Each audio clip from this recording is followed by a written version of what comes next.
జగన్ బెయిల్పై నేడు సుప్రీంకోర్టులో విచారణ జరగనుంది. జగన్ అక్రమ ఆస్తుల విచారణను మరో రాష్ట్రానికి బదిలీ చేయాలని వేసిన పిటిషన్పై నేడు విచారణ జరపనున్న జస్టిస్ సంజీవ్ ఖన్నా ధర్మాసనం.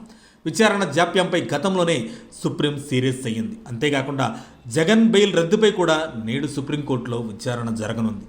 జగన్మోహన్ రెడ్డి బెయిల్, అదే విధంగా అతని అక్రమాస్తుల గురించి ఈ రెండు కేసులు కూడా ఈరోజు సుప్రీంకోర్టులో విచారణ జరగనున్నాయి. ఈ రెండు కేసులు జస్టిస్ ఖన్నా నేతృత్వంలో విచారణ జరగనున్నాయి.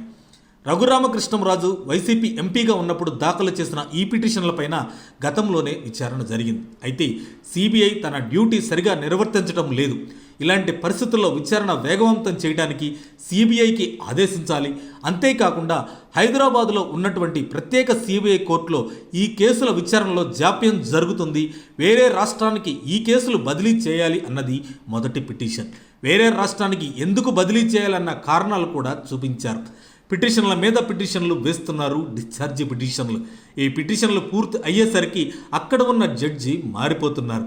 ఇలా 6 సార్లు జడ్జీలు మారిపోయారు. చివరి వరకు విచారణ పూర్తి అయ్యేంత వరకు ఏ జడ్జి ఉండటం లేదు. తీవ్రమైనటువంటి లేట్ అవుతుంది, త్వరితగతిన విచారణ జరగటం లేదు అని సిబిఐ దాఖలు చేసినటువంటి అఫిడవిట్లో కూడా పేర్కొంది. కావాలని డిశ్చార్జి పిటిషన్లు వేయటం వల్ల జాప్యం అవుతున్న నేపథ్యంలో అటువంటివేవీ కూడా జరగకుండా త్వరితగతిన విచారణ జరిగేలా చూడాలని గతంలోనే జస్టిస్ ఖన్నా ధర్మాసనం ఆదేశాలు ఇచ్చింది.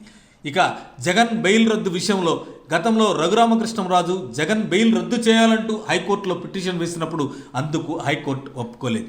సిబిఐ అప్పుడు స్పందించలేదు. బెయిల్ రద్దు గల కారణాలను సిబిఐ కూడా సరిగ్గా వివరించలేదు కోర్టుకి. బెయిల్ రద్దు చేయాలని కూడా సిబిఐ గట్టిగా పట్టుబట్టలేదు. ఈ కారణంగా హైకోర్టు ఇచ్చినటువంటి ఆదేశాలను రఘురామకృష్ణంరాజు సుప్రీంకోర్టులో సవాలు చేశారు. దానిపై కూడా ఈరోజు జస్టిస్ ఖన్నా నేతృత్వంలో విచారణ జరుగుతుంది. వేరే రాష్ట్రానికి జగన్ కేసులు బదిలీపైన, జగన్ బెయిల్ రద్దుపైన ఈరోజు ఈ రెండు అంశాలపైన జస్టిస్ ఖన్నా ధర్మాసనం ఏమి చెబుతుందో అన్నది రాష్ట్రమంతా సర్వత్రా ఉత్కంఠ నెలకొంది. మరిన్ని అప్డేట్స్ కోసం మా కాయ్ టీవీని సబ్స్క్రైబ్ చేసుకోండి. మా వీడియో కనుక మీకు నచ్చినట్లయితే లైక్ చేయండి, షేర్ చేయండి.